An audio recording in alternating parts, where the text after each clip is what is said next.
হে আল্লাহ, কবে আসবে জানি না তোমার রহমত আমাদের উপরে, কিন্তু তোমার রহমতের আশা কোনোদিনও ছাড়ি নাই এবং ছাড়ব না। রহমতটাই নিয়ে সফলতা একদিন অবশ্যই আমরা পাব ইনশাআল্লাহ।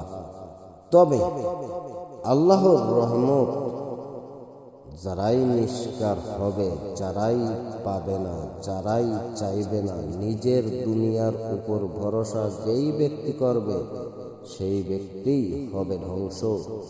শুধু বিশ্বাস এবং আল্লাহর রহমতের আশায় আজও আমি ভাবতে ভাবতে দিন পার করে দিই, কিন্তু আল্লাহর রহমতের আশা কখনো ছাড়ি নাই এবং রহমত থেকে কখনোই নিরাশ হব না ইনশাআল্লাহ।